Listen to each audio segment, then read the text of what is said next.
Bueno, un referente acá en Argentina Sí, y del más también. trabajo con pesquerías y aves marinas.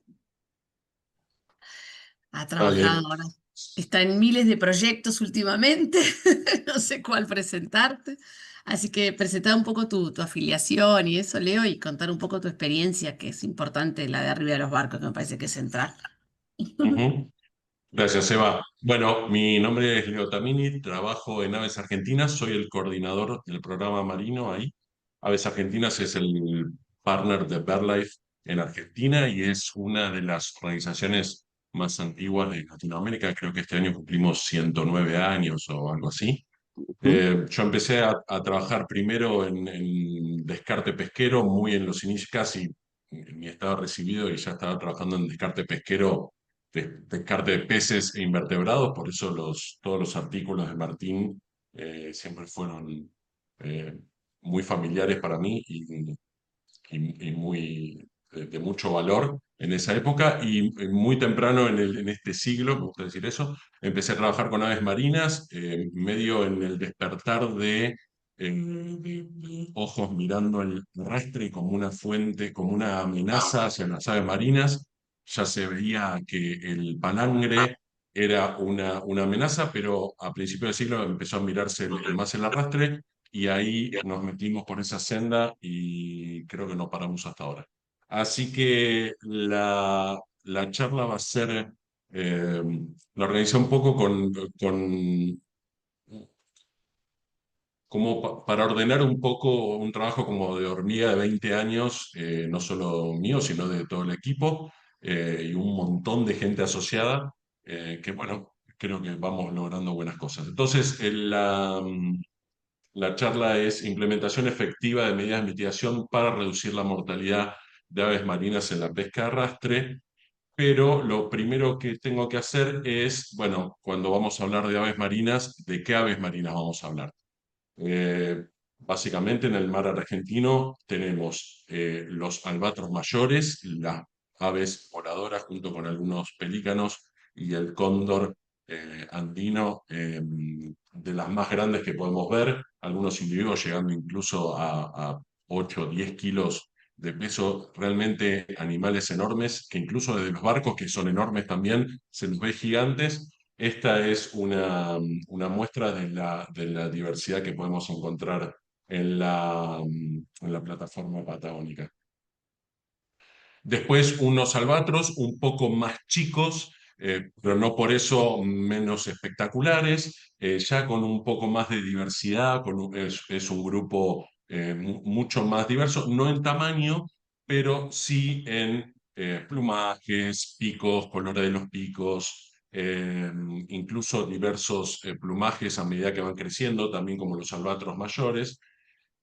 Vamos a hablar de petreles. Aquí sí hay una gran diversidad de tamaños, desde especies que pesan un poco menos de 50 gramos a los grandes petreles gigantes que pesan 6 o 7 kilos y se parecen mucho físicamente a los albatros menores. Y después hay toda una serie de especies de aves marinas que también interaccionan con las pesquerías, pero que en esta charla no las vamos, quizás la mencionemos, pero no vamos a tratar en profundidad.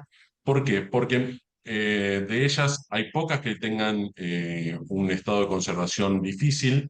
Los albatros, sobre todo, están muy complicados a nivel grupo en cuanto a su conservación, incluso muchos petreles también lo están. Entonces, lo que básicamente vamos a conversar en la charla va a ser sobre los albatros y algunas especies de petreles. Pero ¿por qué los albatros están complicados en términos de conservación? Primero, por las características que tienen como especies o como grupo de especies. Esta es Wisdom, seguro escucharon mencionarla. Wisdom tiene 74 años, cumplió este año, y anida en el atolón de Midway, en el Pacífico Norte, y todos los años va y cría sus polluelos desde hace 74 años. Es abuela, es madre, se sabe que ha criado con otras hembras, se sabe que ha criado con machos, se conoce vida, obra y milagro de esta albatros de Laysan. Incluso la pueden seguir por redes. Es muy divertido todo lo que pasa con este individuo, que lo que nos hace ver es lo longevo que pueden ser estas especies. Pero además tienen características de vida muy interesantes que las hace distintas a todas las otras aves, o la mayoría de las aves.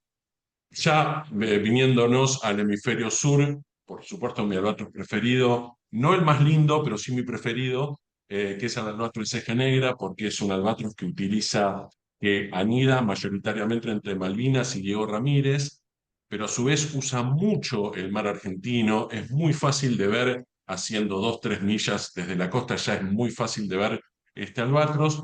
¿Y cuál es la historia de vida de este y muchos otros albatros? Nacen, por supuesto, en islas, van a nacer, hay un cuidado parental muy intensivo por parte de la pareja, van a irse de esas islas y van a usar el mar como su hogar, digamos. Los próximos 6, 7 años van a pasárselas en el mar. No van a volver a tierra como lo pueden hacer, por ejemplo, gaviotas o gaviotines. Estas especies usan el mar como hogar. Entonces, recién a esa edad van a volver a tierra y van a volver a tierra, a las colonias, pero recién se van a reproducir a los 10, 11 o 12 años. Entonces, estas características hacen que se parezcan en realidad más a grandes mamíferos que al resto de las aves. Y por último, los tamaños poblacionales de estas especies son muy bajos. Ustedes fíjense, esto es un gráfico espectacular que no tenemos uno actualizado, pero habría que actualizarlo, le voy a ser sincero. Está en escala logarítmica y ustedes fíjense que la mayoría de estas especies están entre 10.000 y 100.000 parejas reproductivas, algunas más, otras menos, pero más o menos ese es el número. Son especies realmente bajos en sus tamaños poblacionales. Esas características de especies, no sé cómo decirlo, pero con historias de vida o con presencia en los ecosistemas muy baja, hace que sean muy vulnerables a, a dos actividades antrópicas o por el hombre, realizadas por un hombre. En realidad, una directa, una indirecta. Esto les quería comentar. Voy a citar varios artículos, no duden después en escribirme, que los paso absolutamente a todos porque me parece que son muy importantes para el que quiera ahondar más en estos temas. Entonces, en este gráfico de un trabajo de días de hace unos años, podemos ver distintos grupos de especies, no vamos a entrar en detalle, pero lo que nos interesa es albatros, grandes petreles y pardelas, con sus nombres en inglés. Ustedes fíjense que el bycatch, o lo relacionado con las pesquerías, para los albatros es por lejos la amenaza más grande, y para los grandes petreles y las pardelas también lo es. Y la segunda es las especies introducidas, sobre todo en los lugares que anidan. Ustedes fíjense que para albatros, si elimináramos esas dos amenazas, estaríamos mejorando muchísimo su estado de conservación, y para grandes petreles y pardelas también. Pero, ¿qué es esto de las especies introducidas? Básicamente el problema no lo vamos a tratar en profundidad porque no es algo que hayamos hecho en el programa marino ni se haga desde nuestro país, pero básicamente es la presencia de roedores, ratas, ratones. Hay un montón de especies introducidas que son una amenaza para las aves marinas, para albatros y petreles, pero ratones y ratas, digamos, se llevan el gran premio, que básicamente se comen vivo tanto a polluelos, como este caso, como a individuos maduros. Y esto sucede en varias islas en el Atlántico, en el Pacífico, en el Índico, y hay grandes proyectos de conservación que intentan erradicar esta amenaza, no sin grandes problemas, porque pareciera que es algo simple. Bueno, listo, tiro, voy con un helicóptero, que ya no es simple tener un helicóptero, pero imagínense, tiro cebos que se matan las ratas, matan los ratones, no. Es hiper complicado. Nosotros tenemos varios colegas que trabajan en esto y año a año es un problema tanto logístico como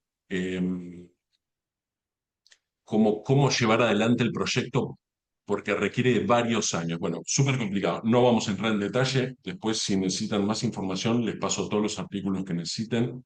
Esta es una muestra también de un albatros de pico fino comido por ratones, en Tristán da Cunha, en el archipiélago, en el medio del Atlántico. Pero bueno, el otro problema es el bycatch desde pesquerías, y lo que les voy a contar en la charla es exclusivamente sobre el arrastre en sus dos grandes grupos: arrastre fondo y arrastre semipelágico de media agua. Podemos usar un montón de sinónimos. El arrastre de fondo es por lejos el arte de pesca más utilizado en el mar argentino, tanto en esta configuración de una sola red como dos redes, y también, como les decía, usando arrastres semipelágicos que se usan muchísimo menos. Pero acá lo que quiero que tengan en cuenta, que memoricen, son tres partes fundamentales que son una amenaza para las aves marinas. Ahí voy a ver si puedo usar el puntero. Por un lado, los cables de arrastre, que son los que arrastran todo el conjunto de la red en sí, y después el cable de sonda. El cable de sonda es un elemento muy interesante que lo que hace es conectar al capitán, que está arriba del barco, con lo que está pasando en la red. Con el cable de sonda, el capitán puede saber desde cómo se va llenando la red, a la temperatura en el fondo del mar, a incluso hay algunos que tienen cámaras que se puede observar qué especies van entrando. Bueno, hay mucha tecnología puesta en lo que son las sondas, porque hace que el barco pesque de forma más eficiente, pero a su vez el cable sobre todo en esta parte donde entre que sale de la red y entra al agua, son una amenaza para las aves. Entonces, estos son las tres estructuras dentro del conjunto barco-red, que son una amenaza para las aves, y que vamos a estar mencionando mucho durante la charla. Seguimos. Entonces, como les mencionaba, tres estructuras. Ustedes fíjense que hablar de captura incidental en arrastre, captura incidental de aves marinas y arrastre, ya reviste una arista distinta de qué especies están siendo capturadas por cada una de las estructuras. Acá vemos, esto es todo un racimo de albatros menores. Ahí, si pudiéramos hacer zoom, se ven albatros ceja negra, albatros cabeza gris, etcétera. Pero lo interesante en esta estructura, que es el cable de sonda, es la captura de estas especies, que los Diomedea, los albatros mayores, están en un peligro mayor de extinción que los albatros menores. Entonces, estas son las especies que nosotros registramos como que son capturadas por el cable sonda. El cable de arrastre, de nuevo, las especies que son capturadas en el cable arrastre, acá debería decir menores, está mal, es albatros menores del género Talasarque y petreles mayores del género Macronectes, que tenemos dos especies, y después la red ya captura otras especies de petreles y pardelas de los géneros Ardena y Procellaria. Entonces, cuando nosotros buscamos medidas de mitigación para cada una de estas estructuras, lo que tenemos que estar pensando también es en el comportamiento de cada una de estas especies, que son bien distintas.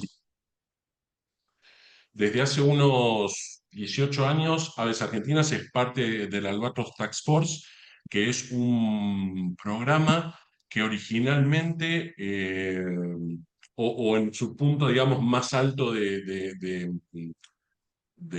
presencia a nivel global, estuvimos en 8 países, en casi toda Sudamérica, en Namibia, en Sudáfrica, en el continente africano, y que está liderado por BirdLife y la Royal Society for Protection of Birds, y que tiene un solo objetivo, que es reducir la captura incidental de aves marinas en las pesquerías, en nuestro caso en el mar argentino, con una, digamos, escalera de acciones que incluyen, voy a dejar de apuntar con clase, que incluyen primero una estimación de mortalidad, eh, luego la búsqueda de medidas de mitigación para reducir esa mortalidad, y después la implementación efectiva de las medidas. Todas las acciones del Albatros Task Force y del programa marino, todas las acciones relacionadas con captura incidental, se enmarcan en el ACAP, en el Acuerdo para la Conservación de Albatros y Petreles. El ACAP es un ámbito muy interesante para presentar resultados. Yo formo parte, también Verónica Iriarte, presente acá, es parte del ACAP, somos como asesores en temas de arrastre. Es un ámbito muy interesante de crecimiento profesional de cada uno de nosotros, y cada más o menos 18 meses, a- bueno, sí, 18 meses, tenemos una reunión del grupo de trabajo y vamos intentando aportar a medidas de mitigación y la implementación de las mismas en cada uno de los países, y eso después vuelve como sugerencias o asesoramiento a los países parte. Argentina es parte del acuerdo. Bueno, en los últimos años nosotros hemos trabajado en tres grandes pesquerías. Una pesquería que es de fresqueros. Ustedes, si pueden ver ahí, se ven los cajones en donde se acumula el pescado. Es una pesquería que en general pesca en el norte de la plataforma patagónica. Y luego dos pesquerías de buques congeladores. Una que pesca mayoritariamente merluza y que lo hace más al sur de los fresqueros. Ustedes pueden ver los puntos grises acá. Y después una flota formada por solamente 4 barcos, pero 4 enormes arrastreros, eh, que pescan especies australes, y lo hace mayoritariamente en el sur, y que vamos a mencionarlos como convencionales, porque les voy a contar por qué le llamamos convencionales, merluceros y australes. Bueno, el primer caso entonces es un trabajo que hicimos en estos barcos convencionales, en donde identificamos la mortalidad de estas 3 especies de aves marinas, en especial el petrel barba blanca, con una tasa de captura en red de 0,071 aves por lance. Yo quiero que vayan recordando el número, porque voy a ir haciendo hincapié en los números en cada una de las pesquerías. Eh, para que tengan una idea, un lance son más o menos 3 horas y media, 4 horas, pero pongámosle 4 horas. Entonces, la tasa de captura en la red que calculamos para esta pesquería fue de unos 0,07 aves por lance, y lo que pudimos registrar acá es que la única posibilidad es una mortalidad muy difícil de reducir, porque se genera en velocidad cero, se genera cuando la tripulación está virando la red. O sea, es un momento bastante, ¿cómo decirlo?, complicado de lo que es la jornada de pesca. Pero lo que nosotros registramos es que con una estrategia de liberación, o sea, si hay una tripulación que tiene interés en liberar a las aves marinas, 1 de cada 4 se pueden salvar. Entonces lo que hicimos fue generar un montón de material como para que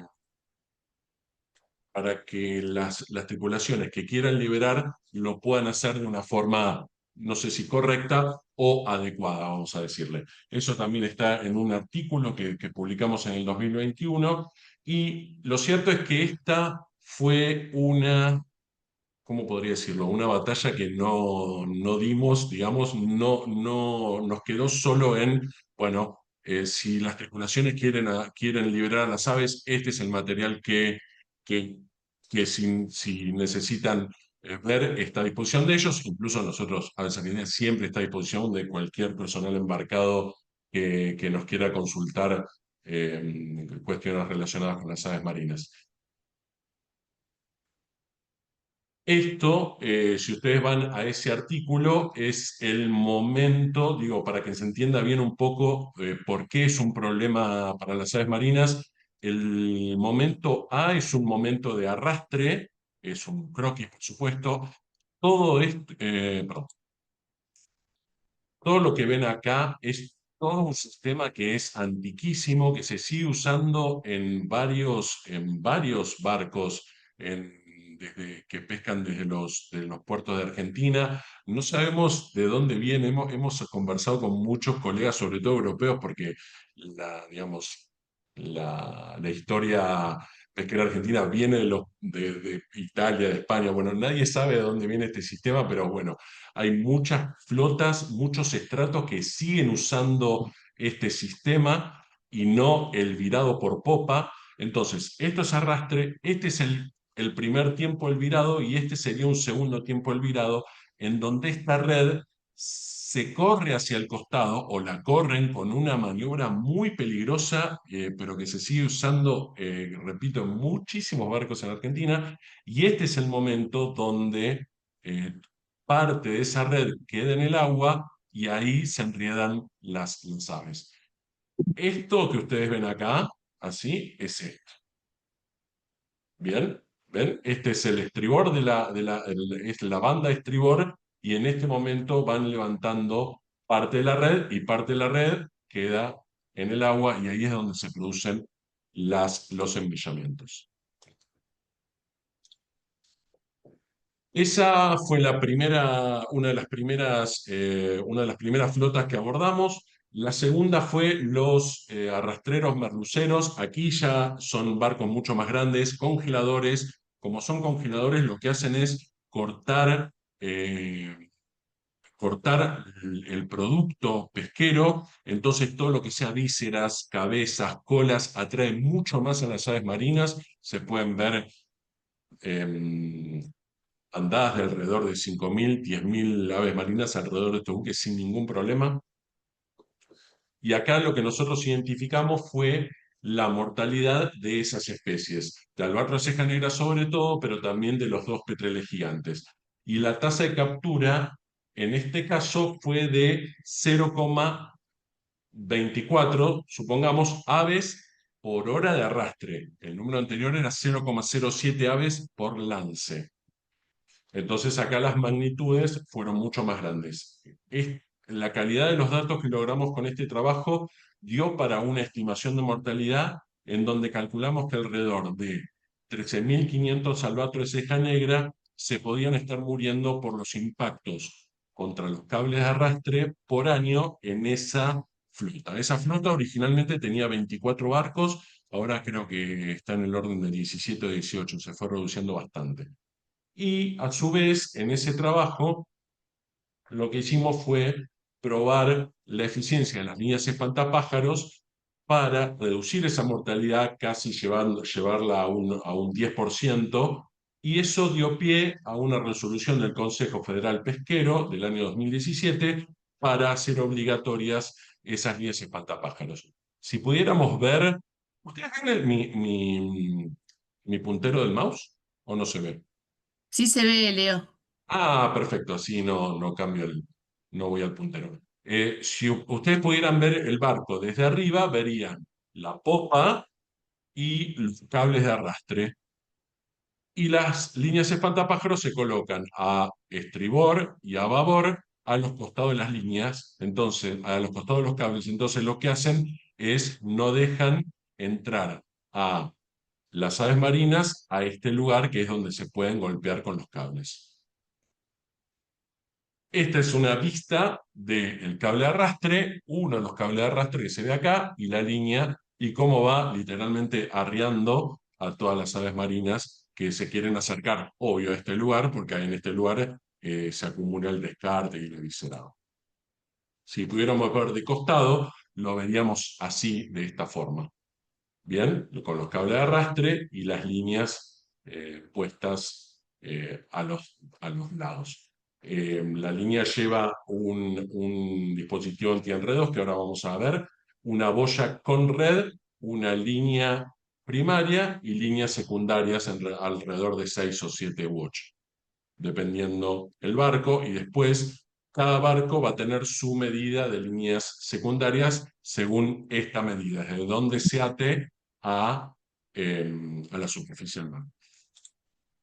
Bueno, además, para mejorar el funcionamiento de las líneas espantapájaros, desarrollamos un dispositivo que ridículamente llamamos Tamini Tabla, y que lo que hace es evitar el entrecruzamiento entre los cables de arrastre y las líneas espantapájaros, porque los cables en general no arrastran, digamos, en un ángulo de 90 grados con el espejo con la popa, digamos, sino que lo hacen en un ángulo un poco más abierto. Entonces, lo que hace la Tamini tabla es abrir un poco y tensar las líneas espantapájaros. Esto lo desarrollamos durante varios años con un diseñador industrial. Fue realmente un aprendizaje muy interesante sobre materiales, porque ningún material que vaya a estar expuesto a las inclemencias del tiempo en el mar, eh, no deja de sufrir, es muy fácil que se rompa todo muy rápido, entonces aprendimos un montón en cuanto a ese desarrollo. Y hace unos años el Acuerdo para la Conservación de los Otros Petreles lo que hizo fue incluir la Tamini tabla en las sugerencias para aquellos que quieran usar, aquellos países que necesiten usar las líneas espantapájaros en sus flotas. Y por último, comenzando a analizar la tercera pesquería con la cual trabajamos, les voy a hablar del cable sonda. El cable sonda, como les dije, conecta la red al buque, transmite datos, con lo cual este cable es mucho más costoso que el cable de arrastre, porque es un cable básicamente, es un cable que es muy resistente, pero por adentro tiene un montón de filamentos y conexiones que lo hacen muy costoso. En algunos casos es insustituible porque algunos capitanes lo usan para levantar lo que ellos llaman el cielo de la red, que es la parte de arriba de la red, pero a su vez está prohibido en algunos caladeros como Uruguay, Nueva Zelanda. En Nueva Zelanda se está revisando esa prohibición porque la industria quiere volver a utilizarlo, y en Camelar, en las pesquerías de Antártida, que creo que también se está revisando. Y en otros lugares como en Chile se lo utiliza, pero con medidas de mitigación para reducir la captura incidental de aves marinas. Entonces, de nuevo, vamos a los resultados que nosotros obtuvimos en esta pesquería. Esta pesquería, la verdad, al ser una flota tan chica, pudimos realmente observar, tener muchísimo tiempo de observación de los cables, alrededor de más, creo que tenemos más de 1000 horas de observación de los cables, que es lo que nos da esta información. Entonces, a partir de esta información logramos esto: entender que una especie de albatros, que es la real del sur, que es uno de los grandes albatros, podía estar siendo amenazada por este cable. Entonces, ustedes fíjense, la tasa de captura en el cable sonda exclusivamente es de 0,16 aves por hora, y una estimación exclusivamente para el real del sur fue de 83, entre 31 y 145 como un intervalo de confianza. Como esta especie anida en Nueva Zelanda, en Nueva Zelanda hacen un cálculo que se denomina un umbral de sostenibilidad poblacional. Que uno puede criticar pues, de alguna forma cómo se hacen esos cálculos, pero lo que dice el umbral poblacional para el Anuario Real del Sur es que tiene un umbral de 850 animales muertos al año. O sea, si se mueren más de 854 animales al año producto de la mortalidad con pesquerías, esa población empieza a declinar. Y ustedes fíjense que acá esto es casi el 10%, solo con 3 de los 4 barcos, porque uno de esos 4 barcos no usa cable de sonda, solo esos 3 barcos podían generar esta mortalidad. Con lo cual, también decidimos probar una medida de mitigación. Ustedes fíjense que en este caso tuvimos que desarrollar una pasteca, esto es una pasteca en donde por ahí pasaría el cable, una pasteca de grilón, porque como les comentaba, es un cable muy costoso, entonces los capitanes no querían que nada metálico rozara el cable. Entonces desarrollamos esta pasteca de plástico, por así decirlo, para hacer las pruebas con una línea de espantapájaros que redujo la mortalidad en un 65%, y todo este trabajo lo llevamos adelante en el marco de la certificación de merluza de cola. Esa certificación luego se cayó, no por aves marinas, sino por otras condiciones, pero seguimos trabajando perfectamente con eh, con esa pesquería. Bueno, ya les mencioné las 3 pesquerías con que trabajamos. Ahora voy a comentar muy rápidamente todo lo que hicimos en forma transversal a todas. Por supuesto, desarrollamos materiales. Cada uno de los barcos de las flotas, de las 2 flotas de congeladores, tiene lo que nosotros llamamos plan de mitigación, con, por ejemplo, las medidas específicas para cada una de las líneas espantapájaros.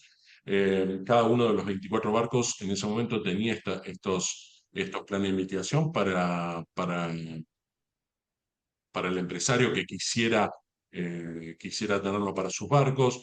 Hemos desarrollado a punta de capacitación. Muchos de estos materiales están en el sitio de Aves Argentinas, totalmente disponibles.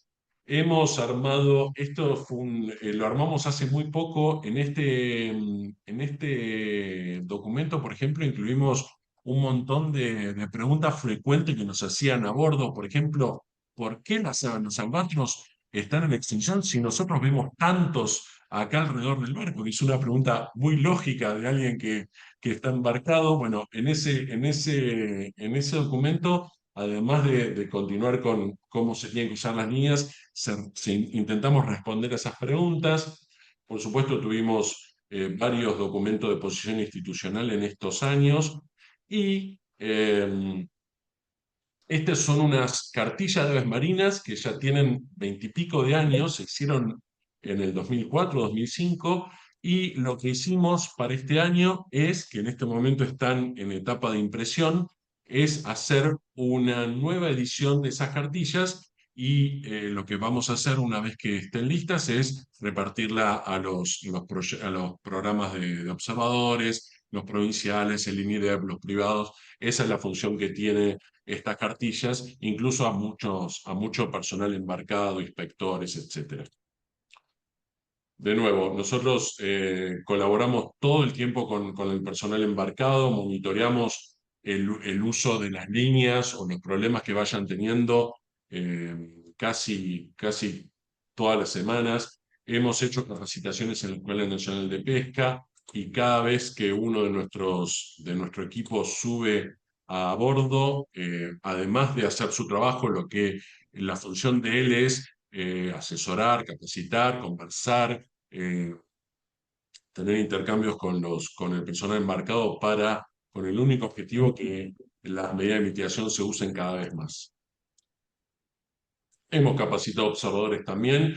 Con el INIDEP tenemos un intercambio constante porque, por supuesto, no, aprendemos mucho de la experiencia de los observadores. También se da en el caso que alguno de nuestro equipo sube a bordo con un observador MINEP. Esos viajes están buenísimos porque pueden trabajar en conjunto. También hemos trabajado con observadores provinciales y también con observadores privados. Pero además tuvimos, y digo porque este año lo cerramos de alguna forma, un programa educativo en la ciudad de Mar del Plata, que tuvimos por casi 9 años, en donde casi 15.000 niños y niñas fueron parte de este programa. Una de las partes del proyecto que nos dio más satisfacciones, porque nada, teníamos muchas devoluciones muy lindas de los chicos y las chicas. En algún momento vamos a volver a hacerlo. Y después hemos entregado muchísimas medidas de mitigación. Yo calculo que más o menos cada uno de los barcos ha recibido en 3 o 4 oportunidades líneas espantapájaros armadas por nosotros.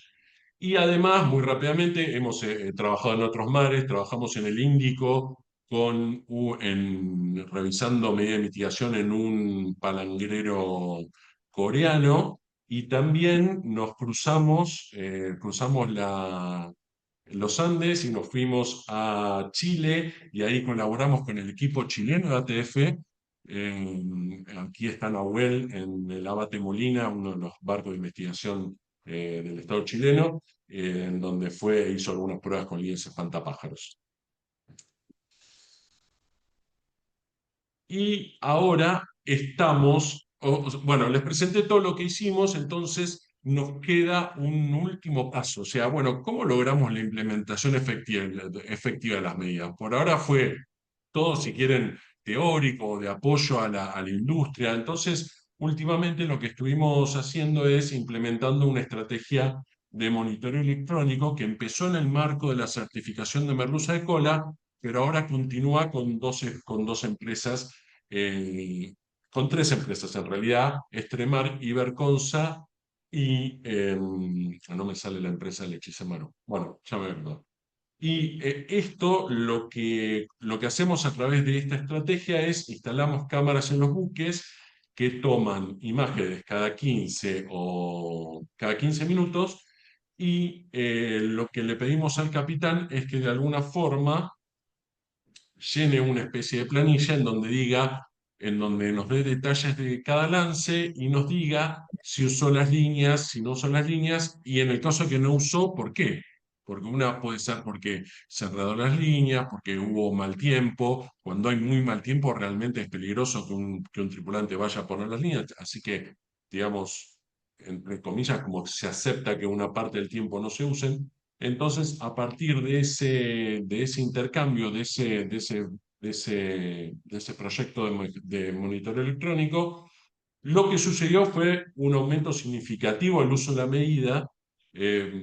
Pudimos hacer un chequeo de la construcción de las líneas, o sea, sobre cómo estaban armadas, porque una línea mal armada no tiene el mismo efecto que una línea mal armada. Supongamos una línea más corta y que no llega a cubrir todo el cable, es una línea que no cumple con su función. Después nos dimos cuenta que es imposible el conteo de impactos, o sea, hacer un análisis de eh, si está siendo eficiente la línea en su accionar. Y esto fue un problema que tuvimos al principio, que es cómo era el flujo de información, porque muchos de los barcos que salen de Ushuaia necesitaban mandarlos vía la nube. Entonces tuvimos que ajustar algunas cosas, pero pudimos llevarlo adelante. Entonces, estos son los resultados el monitoreo electrónico en las dos flotas. En congeladores australes, hace 5 años lo llevamos adelante. 4 buques han tenido cámaras, ahora solo quedaron 3, y hemos monitoreado al día de hoy unos 61 viajes, y constatamos un uso del 68% del tiempo de arrastre en esa flota, un uso de las líneas espantapájaros. Y después en congeladores merluceros es mucho más nuevo el monitor electrónico. Solo tenemos dos buques ahí, pero hay dos buques en proceso y ahí el uso fue bastante más alto. Y está el logo de Ciro ahí. Ciro es nunca sé definirlo bien, yo lo uso, es como un consorcio Estado-empresa o Estado y privados australiano que nos solicitó, estamos llevando adelante un trabajo con ellos de generación de una especie de eh, modelo de inteligencia artificial, en realidad es más de deep learning, eh, para identificar automáticamente si en una imagen existen líneas espantapájaros puestas o no. Entonces colaboramos con ellos eh, en este aspecto. Creo que es algo que va a salir publicado en breve.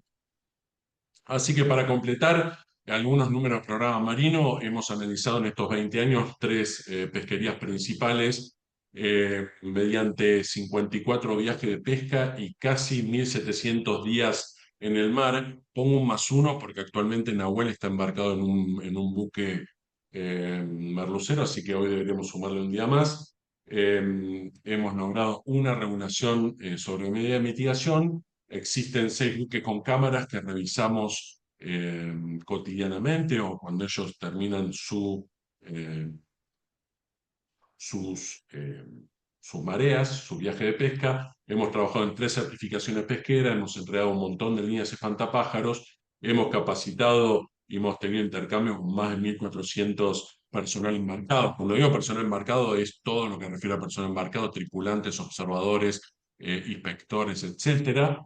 Han pasado 15.000 chicos y chicas en los talleres educativos y participamos activamente en los planes nacionales de acción, tanto nacional argentino como regional con Uruguay, además de la CAP y un poco con la IUCN. Bueno, los agradecimientos siempre van a quedar cortos y eso que no me puse a agradecer gente porque sería mucho más extensa la lista de colegas y amigos y amigas que nos han ayudado en estos 20 años. Así que bueno, eso es todo. Gracias. Muchísimas gracias, Leo. Buenísimo. Dejo que empiecen con las preguntas. Yo tengo varias. Buenísimo. Bueno, Martín, está súper buena, estuvo, Leo, muy Sí, cortitas. muy, muy bueno. Hay una pregunta en preguntas y respuestas. Igual ahora voy a hacer una tanda de subir a panelistas si alguien quiere preguntar o habilitar a Dice, buenas tardes, Leo. Muchas gracias por la presentación del tema y acciones realizadas. Tengo dos inquietudes. ¿Existen otras pesquerías industriales en Argentina para las cuales la captura incidental de aves marinas no esté cuantificada aún y o la adopción de los dispositivos excluidos esté siendo testeadas?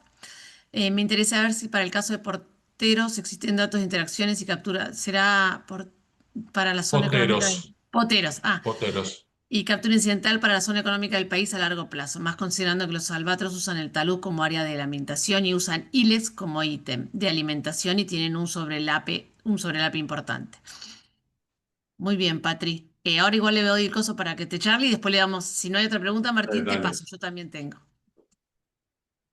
A ver, hablamos de, voy haciendo memoria yo, hablamos de fresqueros, hablamos de congeladores merluceros y hablamos de congeladores australes. En grandes flotas nos quedarían los angoneros, que son los que van a pescar el langostino, y los poteros y los centolleros que usan trampa. Trampas tienen muy pocos problemas con las aves marinas, lo voy a descartar. Em, Tangoneros hay un poco de interacciones. Nada se compara con los congeladores de peces, digamos, en cuanto en cuanto a las interacciones. Yo voy pensando, pensando en todos los artículos que existen. Por suerte en el mar argentino hay mucha información. eh,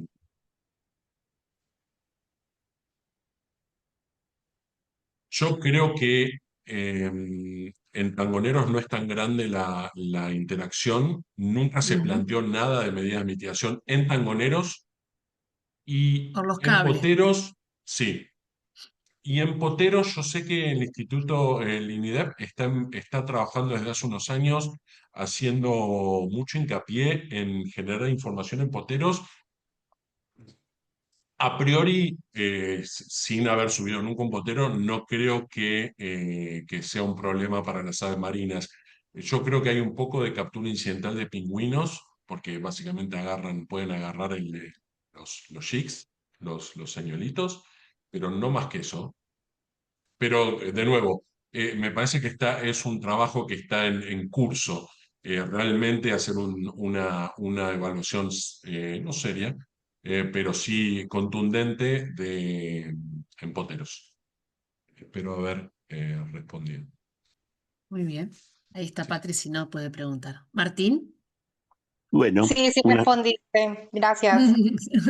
eh, para empezar la serie, con el tema de los poteros, ya que estás acá, eh, yo creo que había, por ejemplo, en otras especies, eh, lo que había estaba la flota potera, que es muy grande, es una flota de distintos países de Oriente en general, y lo que sucede es que están pescando pota que no he escuchado de aves ahí, pero lo que sí sucede es que mientras están haciendo eso están pescando con línea, pescan tiburones y demás. Pero además, como esas flotas a veces tienen una alimentación muy pobre, tengo algunos relatos de gente eh, de países asiáticos que hablaban de que capturaban aves para alimentación. O sea que no era casualidad, sino que se tiraba una línea con un cebo o algo cerca donde estaban los árboles, los pájaros, para, para capturarlos y utilizarlos en la comida. Eso es muy difícil de contabilizar y no sé si se puede verificar ni siquiera con monitoreo electrónico, pero ese es un comentario con respecto a ese tema. Eh, lo que me resulta más importante de toda la estimación de mortalidad, eh, a veces eso de dar la estimación de mortalidad en 0.07 por lance, eh, a veces le deja a la gente que lo está viendo, que no sabe demasiado del tema, la idea, esto no es mucho. Pero lo que te falta es decir, hay X mil lances. Entonces, con los pescadores siempre traducía, cuando tenía uno de esos números, tratar de extrapolarlo al total de la flota para que se dieran cuenta del impacto. Entonces, 0.07, cuando hay 10.000 unidades, es una enorme cantidad. Por otro lado, está bien para un valor comparativo y eso, pero para la percepción del público. Ese es un comentario. Eh, otro, otro tema diferente. Eh, una, una de las cosas que más me interesaban en la estimación de mortalidad de las aves marinas es el hecho de que no estamos estimando bien el impacto de las mortalidades. Y acá me haría falta tu conocimiento biológico. Si los aves están en pareja y están alimentándose durante la época de cría, hay uno pescando y el otro cuidando el pichón. Si el que está pescando muere, el que quedó en la costa probablemente no tiene la posibilidad de mantenerse él y mantener al pichón, con lo cual el que murió en la pesquería no es uno, sino es más bien dos. El que murió de la pareja más el pichón. Esto es en la época de crecimiento de los pichones, no todo el año. Entonces, ese es un tema que me parece que tiene que ver. Y el otro tema es, muchas aves marinas forman estas parejas que viven muchos años juntos. Y en algún momento había esa leyenda de que eran parejas por vida. Más recientemente he escuchado en muchos casos que no, pero es por varios años.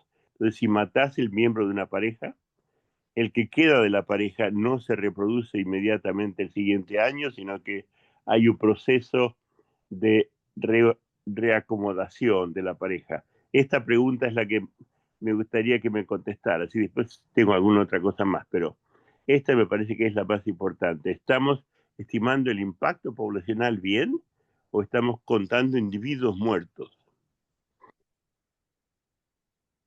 Voy de atrás para adelante. Estamos contando individuos muertos. Absolutamente tenés toda la razón del mundo, Martín, en que no entendemos del todo el impacto en la población. De hecho, personalmente se me escapan esas cuestiones más de la biología de las aves. Yo vengo de la pesca y aprendí de las aves. Puedo pensar en barcos, pero me cuesta todavía tener un cerebro de ave maris de albatros. Pero absolutamente, Martín.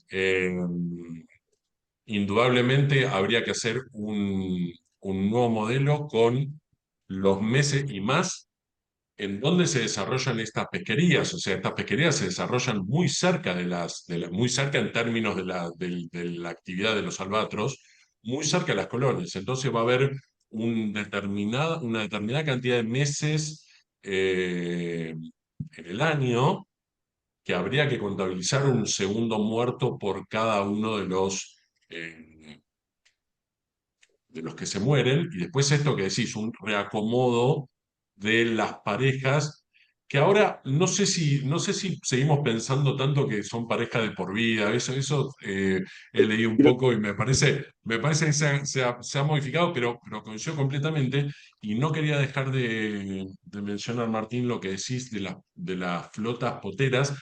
Yo pensaba nada más que en la flota potera argentina, que ronda creo entre 90 y 110 barcos, es un montón, eh, donde el Estado argentino tiene cierto alcance, digamos, de implementar algo, eh, pero lo que comentás de las flotas que pescan en Milla 201, hay algunos comentarios de prefectura que ha subido a los barcos y encontrado albatros listos para ser cocinados, eh, como mencionás. Sí, Eso yo creo que estamos a años luz de poder contabilizar ese efecto. pues sabes que los modelos poblacionales de esas matrices, eh, modelos matriciales donde tienen la reproducción en una columna, en una fila, perdón, y la supervivencia en una diagonal, te permitirían incluir las dos cosas si supieras cuánto tiempo le tarda a un miembro. Supongamos que si matas uno de una pareja, el otro tarda 2 años, 4 años, 5 años. Ahí hay que buscar información biológica de cuándo genera otra nueva pareja. Pero si tenés alguna idea de alguna estimación gruesa de eso, se podía llegar a ser un modelo que realmente abarcara este otro impacto también. Es un tema muy lindo para trabajar. Así que, Coincido. pero están haciendo los pasos necesarios para llegar ahí. Puede haber más preguntas, no quiero seguir. Sí, ¿Puedo intervenir? Verónica tiene preguntas y hay un comentario en el chat de Maribel. Sí, Verónica. ¿Y vos, Silvana, querías preguntar? Y no, es intervenir con respecto a los modelos matriciales donde los parámetros son supervivencia y fecundidad y todas estas cuestiones que están hablando. En la supervivencia en este caso de los pichones, se considera la supervivencia de los progenitores, ¿no? Siempre es como dos tazas dependientes entre sí, es la supervivencia del pichón y la supervivencia de los progenitores. Entonces esa es la forma de meterlo en los modelos. Y con respecto a esto de la búsqueda de parejas, y en el caso de que perdieran pareja, y si ellos lleva algún tiempo, se me ocurre que ahí en la fecundidad va a estar considerado. Ese proceso va a estar considerado en una reducción en la fecundidad. Se me ocurre, como Sí, para... pensar dónde metería eso en un modelo matricial como el que estaba hablando Martín. Nada Sí, más. sí, así es. Bueno, ¿Vero? Pero dice Ah, si la dice que no podemos tiene, incluir ¿por como qué? Pero ya la panelista. puse como panelista, Vero. Ah, Ahí voy de vuelta, Vero. Ah, Ana Almeida tiene una en preguntas. Dice, muchas gracias por la charla, fue espectacular. Una pregunta que tengo es, en gracias, el Ana. caso del primer trabajo que presentaste sobre la captura incidental en la red, ¿tenés alguna idea de la supervivencia de las Ardenas tras su liberación o ya han intentado evaluarla? Buena pregunta. No, ¿No? Ahora ¿Cuáles son las sí, Ardenas? ahora sí. no. Ardena las grandes pardelas. Ardena Ah, gravis y Ardena... ah, uy, ese era un Y problema, quería ese es un No, problema para la MSC, ¿no? no lo Ah, hemos hecho. ujú. No. me ¿Vero? había cortado el Gracias, Ana, por la internet pregunta. y me quedé por afuera. Bueno, mi colega Leo, muchas gracias por tu presentación. Me encantó, siempre muy interesante. Tengo varias preguntas, soy como Martín yo. Pero primero tengo un comentario sobre los poteros. Que el año pasado en ACAP yo pregunté y después estuve mandando emails a la gente a ver si tenían información, porque acá en Malvinas es una locura con los poteros. Lo que pasa es que la cobertura de observadores es re baja, pero hay empresas que ellos reportan. Y el mayor problema son que los albatros de ceja negra que se enganchan obviamente en los jigs, y lo suben. Ellos lo que hacen cuando ven que hay un albatros enganchado, lo paran, suben al animal, porque muchas veces, obvio que si se enganchan en la máquina, es Santa María, ¿no? Pero solamente me han mandado animales vivos, entonces los agarran. El problema es que la manipulación de los animales está mal. Las fotos que me mandan no están completas, o sea, yo no sé si el animal terminó con las alas bien o rotas. Eh, También patita quebrada, pero eso no le va a afectar la sobrevivencia. Y después también los maltratan, o sea, los agarran a patadas y cosas así. El problema creo que es por los descartes, porque ellos muchas veces, los que procesan congelado, como los barcos coreanos, no hay problema. Pero los otros barcos que los procesan, que hacen los tubos, sí, porque descartan y están descartando y tienen los jigs ahí. Bueno, eso yo creo que es un problema re grande y es en todo el Atlántico Sur y eso hay que solucionarlo, pero no tenemos información. Bueno, después, la pregunta que tenía es, los barcos, los merluceros tenés australes, merluceros y convencionales. Los australes son pelágicos. ¿El merlucero y convencional son arrastre de fondo? Los australes usan las dos artes de pesca. De Sí. hecho, pueden usarlas en un mismo día. No, no sé. Pero el cable no va en la de arrastre de fondo, el tercer cable. Sí, sí. También. ¿Por qué? Es una flota muy especial. Uno de los barcos pesca merluza negra con arrastre de fondo. Entonces, ya estoy mirando el pizarrón porque en cualquier momento giro la pantalla para... Entonces, vos imaginate, está el barco acá y pescando a 1200 metros de profundidad. Entonces, si vos lo vieras desde arriba, no va el barco así y justo atrás la red, sino que a veces va corrida. Entonces, si ellos tuvieran que usar una sonda inalámbrica, a veces la red se corre y no tienen información. Entonces, sí o sí usan cable de sonda. Hay un barco que usa con arrastre semipelágico, arrastre a media agua y con arrastre de fondo. Otro usa solo con arrastre semipelágico y otro ahora cambió de proyecto de pesca y sacó el cable de sonda, afortunadamente. Pero sí, es una flota que fue muy interesante analizarla, porque Tenías todas las variantes posibles.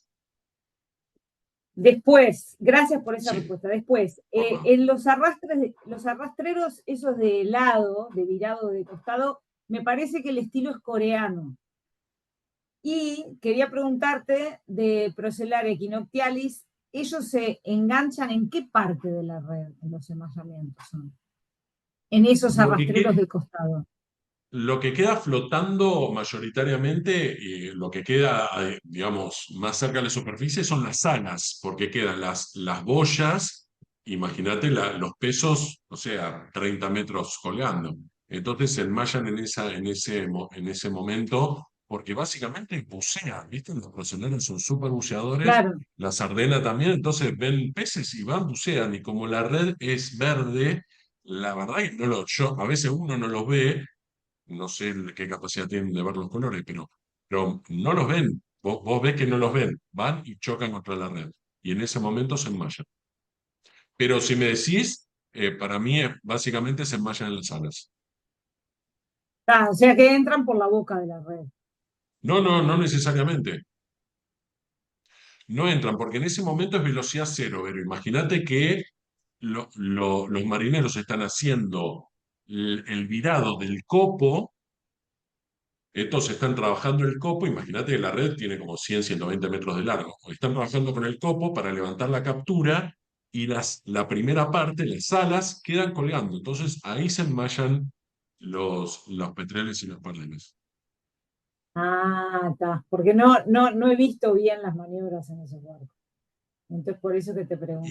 Ah, está. y acá lo llamativo es que hay arrastreros entre... Yo mi tesis de licenciatura la hice en un arrastrero de 13 metros que usaba esa metodología y hay arrastreros de 60 metros que usan la misma maniobra y es exactamente igual en todos los estratos.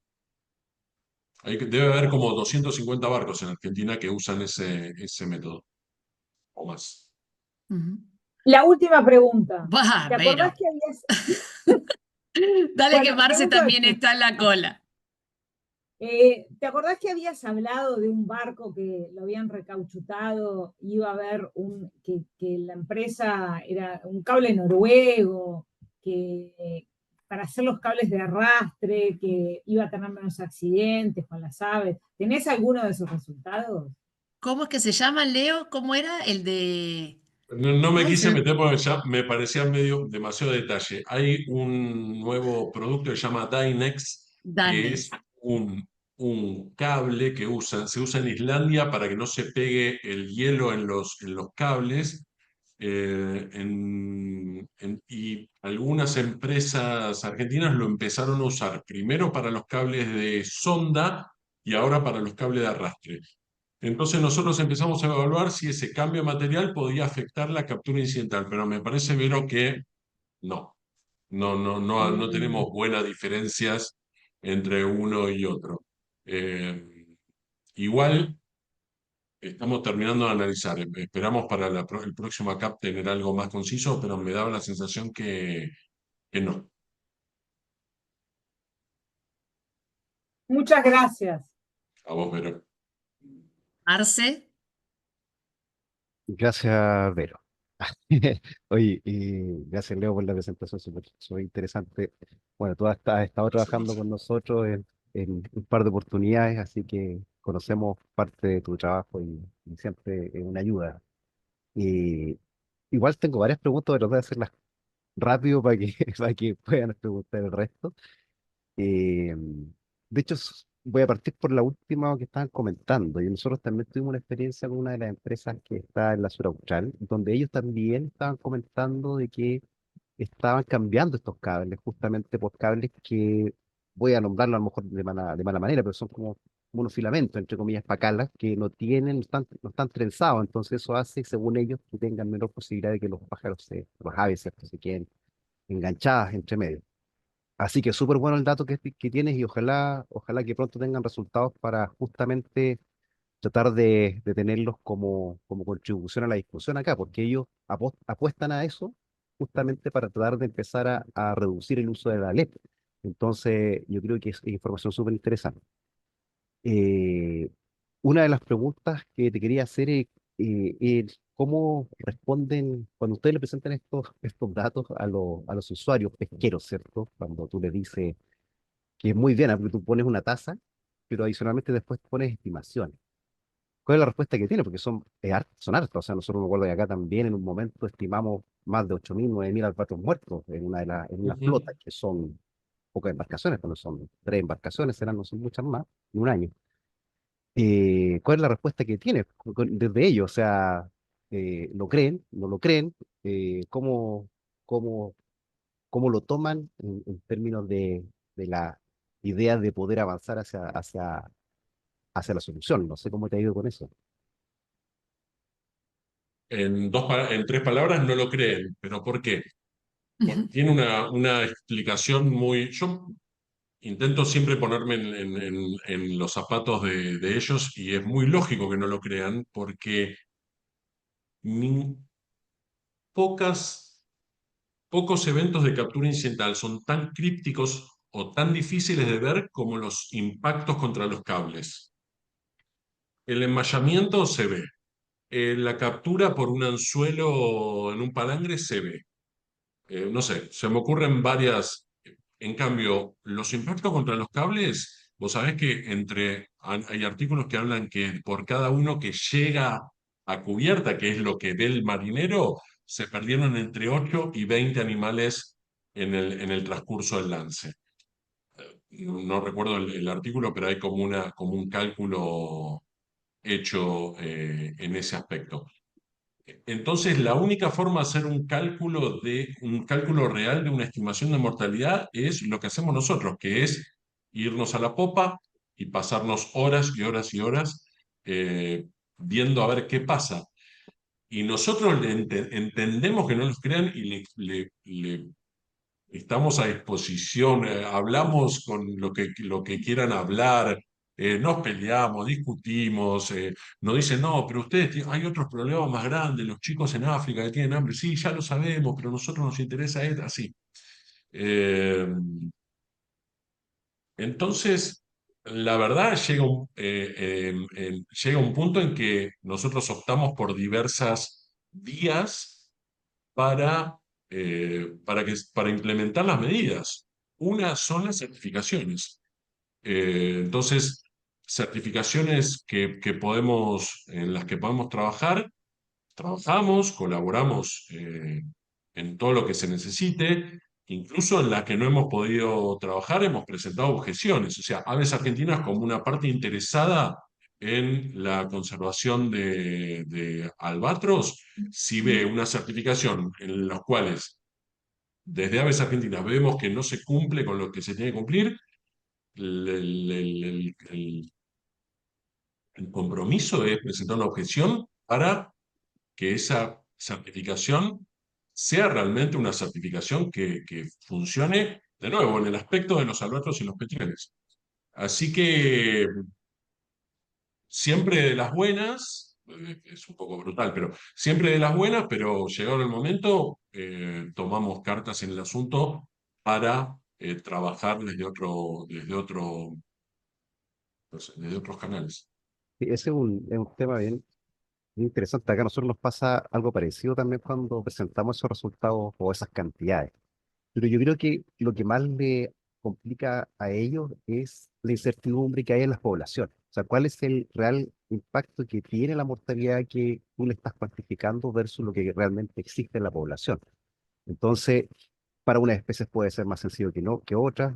En mamíferos pasa exactamente lo mismo. Entonces, ellos te dicen, ok, yo veo tanto pájaro, que ¿qué tanto va a impactar que yo mate un par? ¿Cierto? Entonces esa es una discusión que siempre se tiene. Ahora me imagino y que parece que tú lo nombraste, finalmente los datos que ustedes tiran de mortalidad son datos donde también miran entre comillas, la captura críptica o la mortalidad críptica, ¿cierto? Que es que no llega, sí que es súper bueno. ¿No?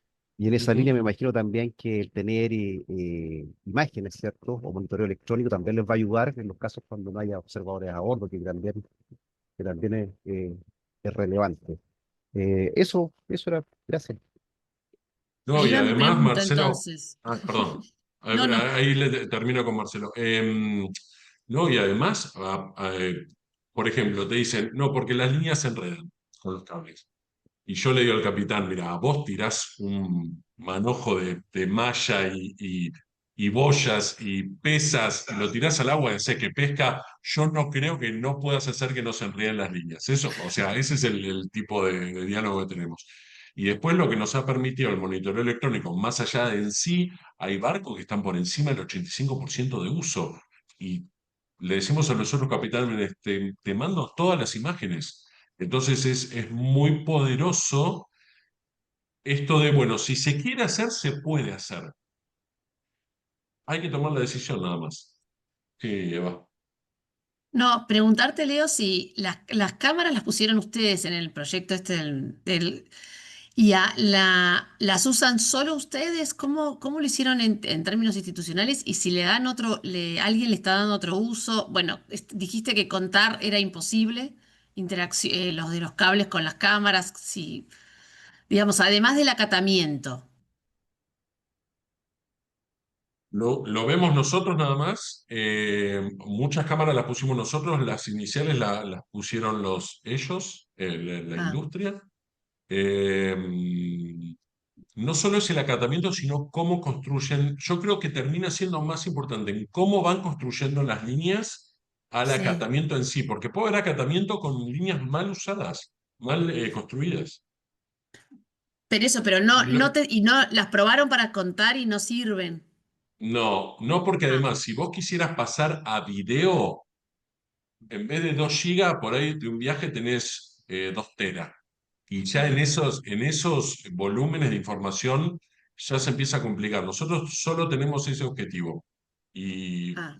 por ahora funciona. Está bien. Y Leo, y esas cámaras, digamos, y la empresa no puso otro tipo de cámaras, porque nosotros acá, por ejemplo, en Costeros, el otro día en una reunión nos decían que los tenían para controlar marineros y eso y que se podían usar para otras cosas. Que terminan usando cámaras como ponés cámaras en tu casa, ¿viste? Sí, sí, Para sí. mirar y eso. No, nosotros no quisimos complicar Ah, incluso no queremos que filme otra cosa que no sea un cable y una línea puesta. ok, ok. Está bien, ese fue el arreglo con las empresas. Sí, correcto. Cada una de las empresas firmamos previamente un convenio, o sea, lo hacemos institucionalmente. Está bien. Leo, disculpa, ¿qué hay del Sí, láser?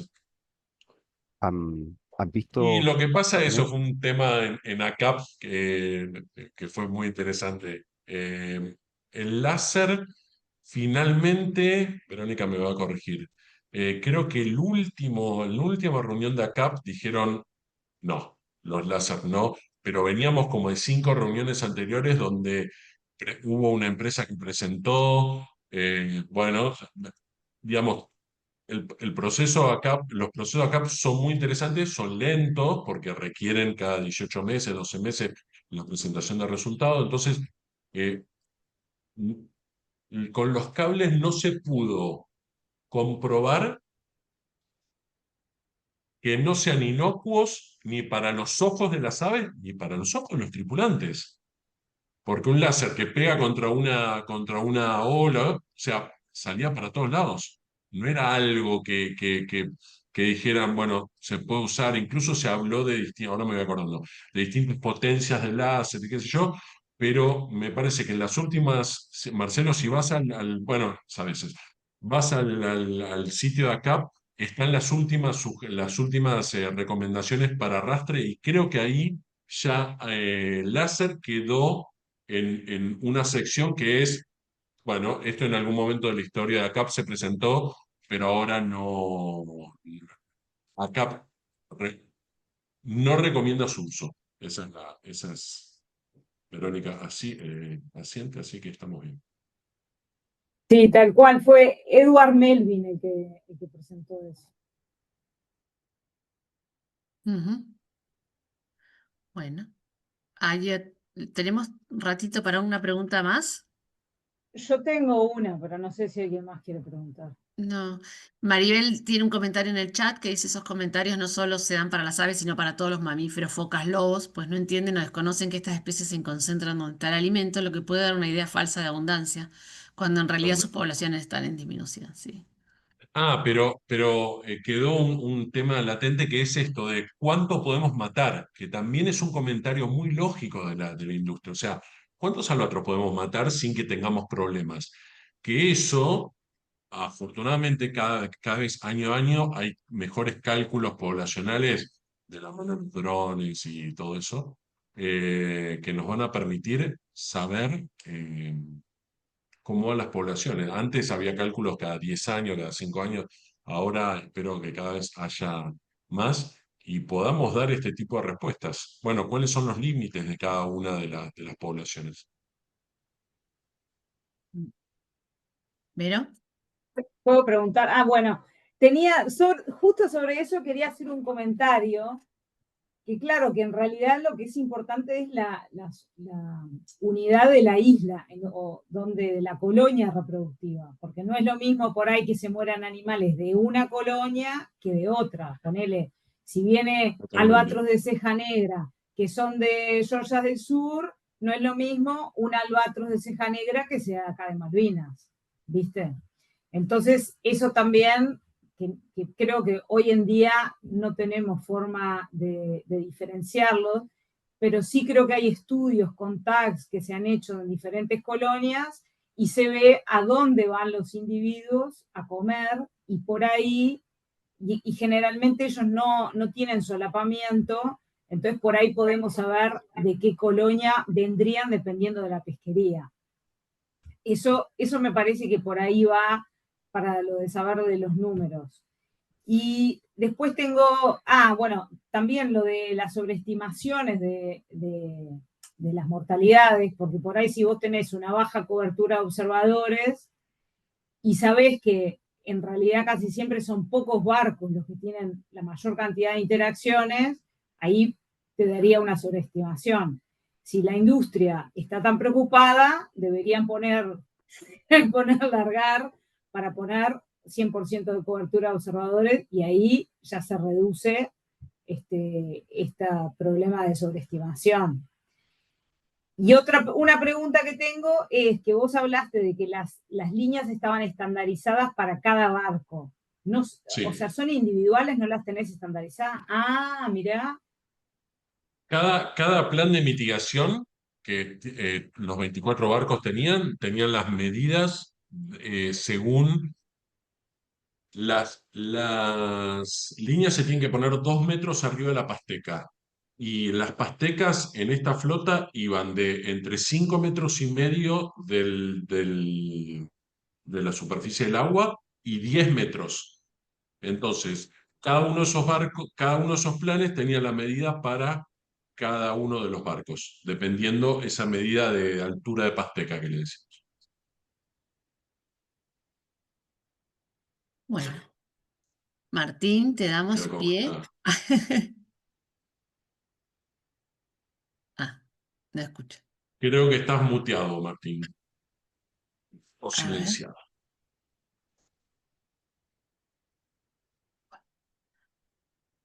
Ana tiene otro comentario también en Coso. Mira, estamos atentos a estudiar conectividades entre las colonias reproductoras de las aves que mueren en la pesquería con la Universidad de Lisboa con la genética. Mira qué interesante. Buenísimo. Bueno.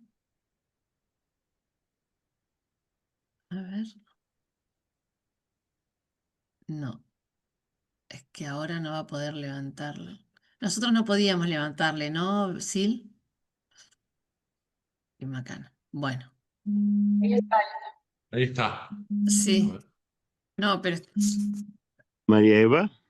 sí. Martín, a ver, si quieres hacer una pregunta por acá. Estoy llamándote. ¿Estoy muteado? Ahí no, mira, ya te desmuteaste, ya te corto. Bueno, entonces, Ahí está.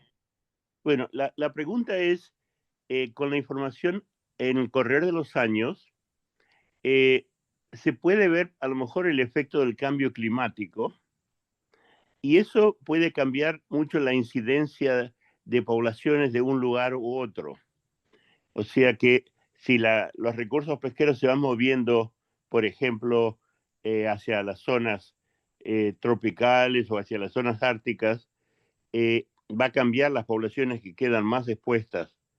Y eso es algo. Me pregunto si tienen una especie de mapa mostrando el, los cambios climáticos espaciales en el esfuerzo pesquero en la región.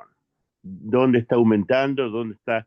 Y una cosa, hablando con los pescadores para que crean los números y eso, es volver siempre al tema de tener siempre presente el número de unidades de esfuerzo que se están poniendo. Entonces, la segunda pregunta es, ¿está aumentando el esfuerzo o está creciente? Gracias. Qué buenas preguntas. Siempre.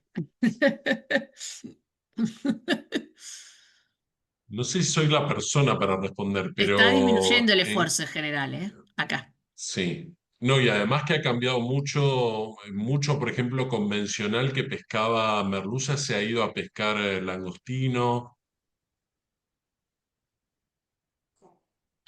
Hubo un cambio para algunos, pero en las que vos tenés demersales está estable hace un montón de tiempo. En Sí. general se redujo bastante todo. En Argentina lo único que creció fue un switch en realidad, más que un aumento del esfuerzo al langostino de barcos fresqueros de altura de merluza, Cleo. Y algunos Y, congeladores, pero no todos los y merluceros se después fueron a merluza.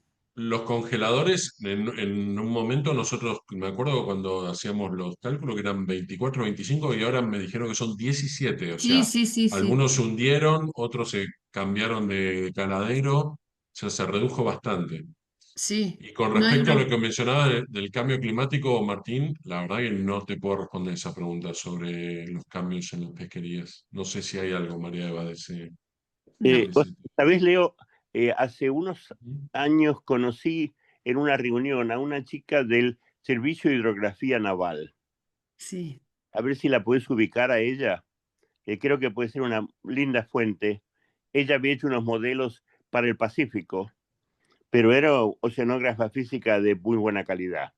Si está todavía trabajando, creo que ella podía dar una respuesta a esto que creo que les interesaría mucho. Y antes de terminar, el mérito de BirdLife, como alguien que ha trabajado en un montón de podcasts diferentes, es una bendición tener una cosa como BirdLife, que más o menos patea en todas las canchas, que está basada en gente súper seria. Eh, la creación de BirdLife a través de John Croxall y con gente como Ed Melvin y demás, eh, tiene una unidad profesional que no hay en casi ningún otro taxón. Entonces, ayuda muchísimo que estén ahí y que CAP se suma a eso. Entonces, todo el tema de aves está más unificado y se aprovecha mucho más la sinergia entre gente en distintos lugares. Pero bueno, te felicito porque hiciste una muy buena elección de dónde estás desarrollando tu carrera. Gracias, Martín. Sí, muy bueno el comentario de BirdLife. La verdad que, bueno, Es una esto que garantía. mencionaba del Albatros Task Force está íntimamente relacionado con el programa marino de BirdLife. Digamos, tenemos contacto todo el tiempo, tenemos intercambios, tenemos el doctor Esteban Frere, nuestro coordinador para Sudamérica. eh, Nos apoyan en ACAP, digamos, realmente es un equipo desde BirdLife a todos los ATF. Sí, Eh, y John sí, Croxall era una y John garantía Roxanne. profesional para siempre, de gente balanceada, ¿no? Con una... Absolutamente. Sí, total. Gracias. Bueno. Ahí hicieron Buenísimo. gracias Martín, hicieron una consulta, tal vez no está realizador, pero me gustaría saber si Ah, tienen conocimiento si la gripe aviar, sí, mira. que en los años anteriores se dio en aves marinas principalmente costeras, afectó también a albatros y petreles. De albatros y petreles hubieron algunas noticias muy aisladas. No sé si hubo un real impacto en las colonias. Quizás Vero tenga alguna alguna noticia. Acá el real impacto fue en elefantes marinos en la población de Península, población de la Patagonia, pero realmente impacto. Después hubo noticias de gaviotas enfermas, gaviotines, y también hubieron noticias en Antártida de petreles gigantes, y de albatros yo escuché algo, pero un real impacto yo no escuché por lo menos. Tenemos allí algunos grupos en los cuales se comparte información, pero no tengo más que eso. Acá en Malvinas, en Steeple Jason, creo que es la colonia más grande del mundo, creo que estimaron unos 10.000 muertos de gripe aviar. Que en realidad creo que no es negligible. Es nada. Una sugerencia, sí, perdón, a mí no me paran más una vez que empiezo. El material lo tenés tan bien armado y está tan bien estructurado que diste clases para chicos, me parece fantástico, pero yo creo que deberían ser una especie de curso masivo para biólogos y gente trabajando en conservación de toda la región, si querés, o de todo el mundo, porque el paquete está muy bien armado comparado con cualquier otro grupo. Entonces, hacer un curso online, ofrecerlo en todos los países que sea parte del programa universitario. Universidad de La Plata, Buenos Aires, pero Concepción y Católica y así. Que sea una cosa estructurada con toda la base que tienen ustedes, que es el grupo está mejor manejado que casi cualquiera. Y es un buen ejemplo de conservación junto con trabajo con los pescadores y una cosa creativa, pero sin estar eliminando al ser humano del sistema. Así que me parece que la experiencia que vos tenés, Leo, y en la organización, sería buenísimo que le llegara a mucha más gente. En fin, Muchas gracias, Martín. No, esa es una cosa que creo que si se pudiera empujar, valdría la pena en general. Podríamos partir de repente con algún curso a través de la red. Alex, Leo, Ay, podría por ser una favor. Eso instancia iba a inicial. decir, estoy sin audio. Bueno. Cuando quieran. Bueno, gente, vamos a liberarlo a Leo, son menos cuarto. Muchas gracias por Leo, la mil invitación. gracias. La verdad que No, Gracias. no, gracias a ustedes. buenísimo. Dale, ahí te llegan saludos por aprendimos- el chat también, Leo. Buenísimo. Chau, Mil chau. aprendimos un montón. gracias. A disposición para lo que necesiten. Gracias, Leo, te pasaste. Gracias. Chao, Leo. Adiós.